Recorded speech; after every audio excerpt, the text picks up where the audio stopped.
வணக்கம். காலையில் ஒரு 6:15 இருக்கும். அப்போ தான் கிச்சனுக்குள்ளே வந்தேன். ஒரு சுக்குமல்லி காஃபி போட்டேன். ரொம்ப நாள் கழிச்சு சுக்குமல்லி காஃபி குடிக்கலாம் அப்படின்ட்டு சுக்குமல்லி காஃபி குடித்தேன். லெமன் புழிஞ்சு அதுக்கு புதினா இல்லை பரவாயில்லன்ட்டு அப்படியே குடிச்சிட்டேன்.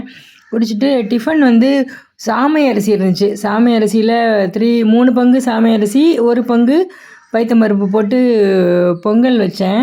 ரொம்ப டேஸ்ட்டாக இருந்தது. ஆனால் நானும் என் கணவரும் தான் சாப்பிடுவோம். பசங்களுக்கு 2 பேருக்கும் சப்பாத்தியும் சன்னா மசாலா, கொஞ்சம் ஒயிட் சன்னா இருந்துச்சு, கொஞ்சம் சோயா இருந்துச்சு. எல்லாம் போட்டு ஒரு கிரேவி மாதிரி இருந்தது. கிரேவி மாதிரி வச்சுட்டு சன்னா மசாலா பண்ணேன். அதான் இந்த பொங்கல் ரெடி ஆகிடுச்சு. சட்னி, அப்புறம் சப்பாத்தி, சன்னா கிரேவி பண்ணிவிட்டு வச்சுட்டு மத்தியானம் வந்து காலையில் இவ்வளோ ஹெவியாக சாப்பிட்டதுனால மத்தியானம் வந்து சிம்பிளாக பண்ணோம். தயிர் சாதம், அப்புறம் தொகையல், பிரண்டை தொகையல் அரைச்சேன்.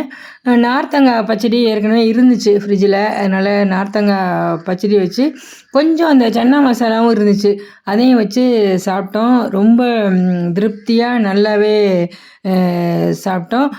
திரும்ப இன்னொரு விலாகில் சந்திக்கலாம். பை.